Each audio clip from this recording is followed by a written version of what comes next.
ወታደራዊ ዘመቻዎች በጊዜያዊነት ታግደዋል ስለመባሉ፣ ጠቅላይ ሚኒስትሩ የመተማመኛ ድምጽ ስለመነፈጋቸው፣ የኤርትራ ማዕቀብ መነሳትን የተመለከተ መረጃ ስለመገኘቱ፣ የህወሓት ተግባር ጦርነት ማወጅ ነው ስለመባሉ፣ መንግስት በሱዳን ላይ ክስ ስለማቅረቡ። ጤና ይስጥልን ውድ የብርሃን ቴሌቪዥን ተከታታዮች እንደምን አላችሁ?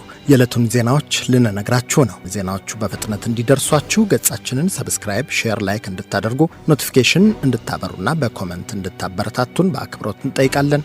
አሁን ወደ ዜናዎቹ እናልፋለን። ወቅታዊ ሁኔታዎች በመሻሻላቸው ወታደራዊ ዘመቻዎች በጊዜያዊነት መታገዳቸው ተሰምቷል። ከኢራን ጋር እየተደረገ ያለው ድርድር መሻሻል ማሳየቱን የጠቆሙት የአሜሪካው ፕሬዝዳንት ዶናልድ ትራምፕ በዚህ መነሻ በሆርሙዝ ሰርጥ በኩል የሚያልፉ መርከቦችን ለማጀብ ተጀምሮ የነበረው ወታደራዊ ዘመቻ ለጊዜው እንዲቆም ትዕዛዝ ማስተላለፋቸውን አስታውቀዋል። ፕሮጀክት ፍሪደም የሚል መጠሪያ የጀመሩት ዘመቻ በሆርሙዝ ሰርጥ ታግተው የቆዩ መርከቦችን አጅቦ ለማንቀሳቀስ የታቀደ እንደሆነ ያወሱት ፕሬዝዳንት ትራምፕ ዘመቻው ከተጀመረ አንድ ቀን ሳይሞላ አሜሪካ ከኢራን ጋር ለምታደርገው ስምምነት እድል ለመስጠት ሲባል ለተወሰነ ጊዜ እንዲቆም እንደወሰኑ አመልክተዋል። ፕሬዝዳንቱ ለዚህ ውሳኔ የበቁት ሁለቱን ሀገራት ከምታሸማግለው ፓኪስታንና ከተለያዩ ሀገራት በቀረበላቸው ጥያቄ መሰረት እንደሆነ እንዲሁም ከኢራን ጋር በሚደረገው ንግግርም ውጤት ሊያመጣ የሚችል ደረጃ ላይ በመደረሱ መሆኑን ገልጸዋል ተብሏል። በሌላ በኩል አሜሪካ ዓላማዎቿን በማሳካቷ በኢራን ላይ የጀመረችው ወታደራዊ ዘመቻ መጠናቀቁ ተሰምቷል። በነጩ ቤተ መንግስት በሰጡት በዚህ መግለጫ ኦፕሬሽን ኢፒክ ፉሪ መጠናቀቁን ያስታወቁት የአሜሪካው የውጭ ጉዳይ ሚኒስትር ማርኮ ሩቢዮ አሜሪካ ኢላማዋን በማሳካቷ አሁን የሰላም መንገድን እንደመረጠች ተናግረዋል። አገራቸው አዲስ የጀመረችው ዘመቻ ዓላማ የሆርሙዝ ወሽመጥ ማስከፈት መሆኑን የተናገሩት ውጭ ጉዳይ ሚኒስትሩ ይህኛው ዘመቻ ከመጀመሪያው ዘመቻ በተለየ መልኩ ዋሽንግቶን ጥቃት ካልተሰነዘረባት በቀር ወታደራዊ ምላሽ የማትሰጥበት እንደሆነ አመልክተዋል።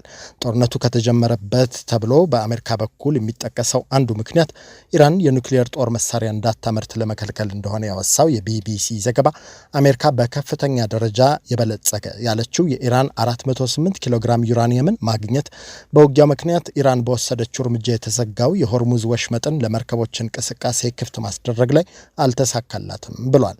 በሌላ በኩል የሆርሙዝ ሰርጥ በመዘጋቱ መንቀሳቀስ ላልቻሉ መርከቦች መንገድ ለማስከፈት በሚል አሜሪካ በጀመረችው ዘመቻ ከ87 ሀገራት የተውጣጡ የ23,000 ሰዎችን ሰቆቃ እንደሚቀርፍ የጠቆሙት የአሜሪካ ውጭ ጉዳይ ሚኒስትር ማርኮ ሩቢዮ በሰርጡ ከባቢ ላይ በሰፈነው ግጭት በጭንቀትና በረሃብ ሳቢያ እስካሁን ድረስ 10 ባህረተኞች መሞታቸው እንደተናገሩ ያመለከቱት መገናኛ ብዙሃን ነገር ግን ሚኒስትሩ የሟቾቹን ዝርዝር መረጃ ከመናገር መቆጠባቸውን አስነብበዋል። ሩቢዮ አክለውም አሁን ያለው ሁኔታ ኢራን እውነታውን የምትቀበልበት ነው። የአሜሪካ ልዑካን ስቲቭ ዊትኮፍና ጃሬድ ኩሽነር ለግጭቱ ዲፕሎማሲያዊ መፍትሄ መፈለጋቸውን ይቀጥላሉ ካሉ በኋላ ኢራን ደበቀች ያሉትን የበለጸገ ዩራኒየም በተመለከተም ቴህራኖቹ ዩራኒየምን ቆፍረው ማውጣት ከቻሉ ምን ሊፈጠር እንደሚችል ግልጽ ነው ብለዋል። በሁለቱ ሀገራት መካከል እየተካሄደ ያለውን ውይይት በተመለከተ በጣም ውስብስብና ውጤታማ ቴክኒካዊ እንደሆነ ከመናገር በስተቀር ተጨማሪ ማብራሪያ ከመስጠት መቆጠባቸውም ተሰምቷል። የሮማኒያው ጠቅላይ ሚኒስትር የመተማመኛ ድምጽ መነፈጋቸው ተሰምቷል። ደቡብ ምስራቅ አውሮፓ ቀጠና ውስጥ የምትገኘው ሮማኒያ የተወካዮች ምክር ቤት የጠቅላይ ሚኒስትር አሊ ቦሎዣን መንግስት ላይ የመተማመኛ ድምጽ ለመስጠት በተጠራው ስብሰባ 281 የተቃውሞ ድምጽ በመቆጠሩ ጠቅላይ ሚኒስትሩ ስልጣናቸውን ያጣሉ ሲል ብሮድካስት አንቴና 3 ሲኤንኤንን ዘግቦን አናዱሉ አመልክቷል። በድምጽ አሰጣጡ አስቀድሞ በተደረገው ክርክር ጠቅላይ ሚኒስትሩ የቀረቡባቸውን ወቀሳዎች ሐሰት፣ ስም አጥፊና የፈጠራ ብለው እንዳጣጣሉ ያስነበበው ዘገባው በተጨማሪም አሁን ሃንጋሪ የተጋፈጠችውን ችግር ጨምሮ በርካታ ቀውሶች የሚያጋጥሟቸው ሀገራት መሪዎችን ከመተካት ይልቅ ይበልጥ ማገዝ ላይ ያተኮራሉ ማለታቸው ተሰምቷል። ዋነኞቹ የአገሪቱ ተቃውሞ ኃይሎች የሶሻል ዲሞክራቲክ ፓርቲ ፒኤስዲ እና አሊያንስ ፎር ዘ ዩኒየን ኦፍ ሮማኒያንስ ኤዩአር በጋራ ሆነው ይህ በጠቅላይ ሚኒስትሩ ላይ የመተማመኛ ድምጽ የመንፈግ ዘመቻን መርተዋል መባሉን ያስነበበው አናዱሉ ኤዩአር ኃላፊ ጆርጅ ሲሚዮን ጠቅላይ ሚኒስትሩ ለአገራችን ጦርነት እንጂ ሌላ ምንም ያልፈየዱ በመሆናቸው በስልጣን ሊቆዩ አይገባም፣ አሁን ከስልጣናቸው እንዲወርዱ መገደዳቸው ለአገራችንና ለመላው ህዝቧ እፎይታ ነው ማለታቸውን ጠቅሷል። የመተማመኛ ድምጽ የተነፈጉት ጠቅላይ ሚኒስትር አሊ ቦሎዣን አዲስ መንግስት እስኪቋቋም ድረስ ጊዜያዊ ጠቅላይ ሚኒስትር ሆነው እንደሚቆዩ ተነግረዋል። አሜሪካ የኤርትራን ማዕቀብ ማንሳቷን የተመለከተ መረጃ መገኘቱ ተሰምቷል። አሜሪካ በኤርትራ ላይ የጣለችውን ማዕቀብ ልታነሳ እንደሆነ የሚጠቁሙ ወሳኝ ሰነዶች እንዳገኘ ያመለከተው ሮይተርስ የዜና ምንጭ ነው። ተገኘ የተባለው የአሜሪካ መንግስት የውስጥ ሰነድ እንደሚያሳየው የአሜሪካ መንግስት በኤርትራ ላይ ተጥሎ የቆየውን ማዕቀብ ለማንሳት ያሰበው ዋሽንግቶን በቀይ ባህር መስመር ላይ ካላት ፍላጎት ጋር እንደሚያያዝ ተነግሯል።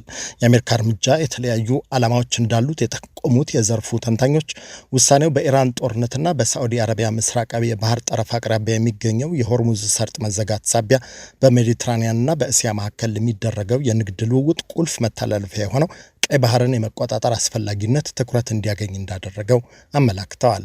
በወታደራዊ ኃይል የምትመራ አምባገነን ሀገር ሲል ኤርትራን የሚገልጻት በአሜሪካ የሚገኘው የሰብአዊ መብት ተሟጋች ድርጅት ፍሪደም ሃውስ አገሪቱ እንደ አውሮፓውያን አቆጣጠር በ1993 ከኢትዮጵያ ነጻነቷን ካገኘች በኋላ እስካሁን ብሔራዊ ምርጫ አካሄዳ እንደማታውቅ በማውሳት ከሰሜን ኮሪያ ጋር እኩል በዓለም ላይ ካሉ እጅግ ጨቋኝ አገራት አንዷ ሲል ፈርጇታል። ከ5 ዓመታት በፊት የነበረው የፕሬዝዳንት ጆ ባይደን አስተዳደር ኤርትራ በጎረቤት ኢትዮጵያ በነበረው ጦርነት የኤርትራ ጦር የኢትዮጵያን መንግስት ጦር በማገዝ በሰሜኑ የትግራይ ክልል ከክልሉ ባለስልጣናት ጋር መዋጋቱን እንደ ምክንያት በማንሳት በኤርትራው ገዢ ፓርቲ በጦር ኃይሉና በከፍተኛ ባለስልጣናት ላይ ማዕቀብ ጥሎ እንደነበር ያወሳው የቢቢሲ መረጃ የአሜሪካ የውጭ ጉዳይ መስሪያ ቤት ለበርካታ ሀገራት በላከው ሰነድ አሜሪካ ይህን የቀድሞ ፕሬዝዳንቷን ማዕቀብ እንደምትሰርዝ ገልጿል። ማዕቀቡ የሚነሳበት ጊዜ በይፋ እንዳልተገለጸ የጠቆመው ቢቢሲ የአሜሪካ ውጭ ጉዳይ ሚኒስቴር መስሪያ ቤትም ሆነ የግምጃ ቤት ሚኒስቴር፣ የኤርትራ የማስታወቂያ ሚኒስትር የማነ ገብረ መስቀልና የኢትዮጵያ ጠቅላይ ሚኒስትር ለቀረበላቸው ማብራሪያ ጥያቄ ወዲያውኑ ምላሽ አልሰጡም ሲል አስነብበዋል። የህወሓት ተግባር ጦርነት ማወጅ ነው ሲል ፓርቲው ኮንኗል። ህወሓት ዶክተር ደብረጽዮን ገብረ ሚካኤል የክልሉ አስተዳደር ፕሬዝዳንት ተደርገው መሾማቸውን ፓርቲያቸው አስቀድሞ ያውቀው እንደነበር የጠቀሱት የስምረት ፓርቲ ማዕከላዊ ኮሚቴ አባል አቶ ጣዕመ አረዶም አክለውም ህወሓት በጠራው ዝግ ስብሰባ እንደ አዲስ የተመረጡት አፈ ጉባኤና ምክትል አፈ ጉባኤ ቃለ መሐላ መፈጸማቸውንም አውስተዋል። በ2013 ከተመረጡት የክልሉ ምክር ቤት አባላት ውስጥ አሁን የስምረት የወለዶ ፓርቲ አባላት የሆኑ እንዲሁም የየትኛውም ፓርቲ አባል ሳይሆኑ በአዲስ አበባና ትግራይ የሚገኙ 35 በመቶ የምክር ቤቱ አባላት በስብሰባው ለመሳተፋቸውን ያመለከቱት አቶ ጣዕመ በእነርሱ ምትክ በየቀበሌው ሰው እንዲተካ ተደርጎ የተከወነው ስብሰባ በህወሓት ሚዲያ ብቻ እንዲቀረጽ መደረጉንም አውስተዋል።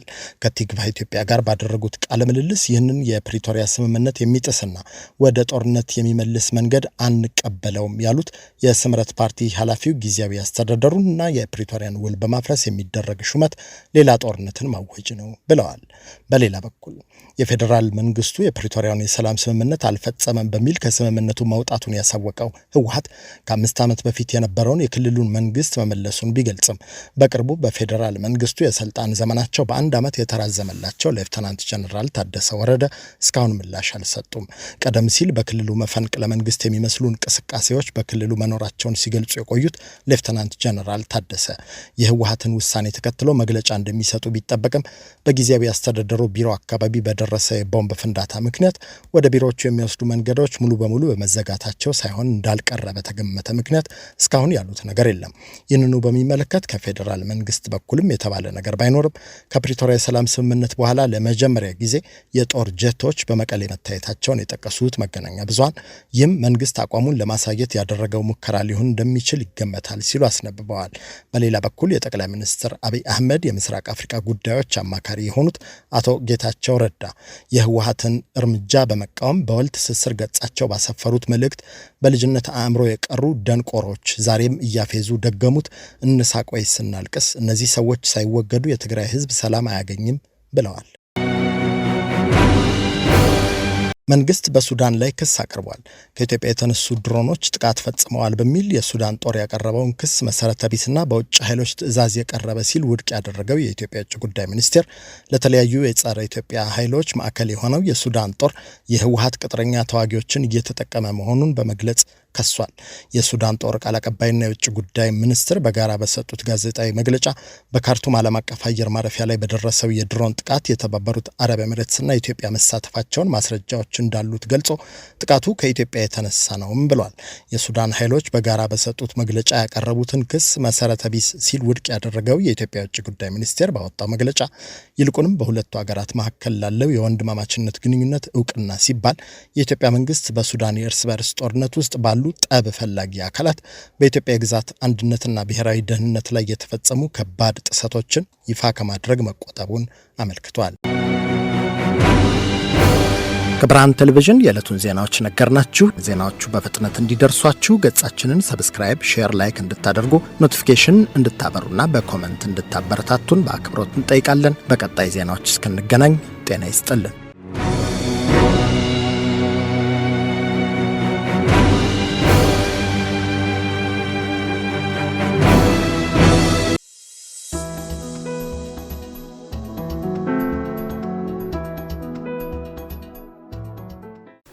Are you a young person trying to figure out your next move?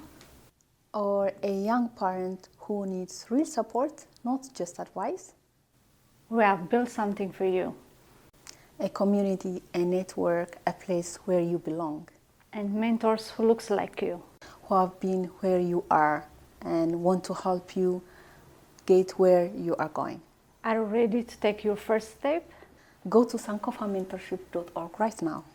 Hit the Get Involved button and you can become a mentee, become a mentor, or involve as a volunteer.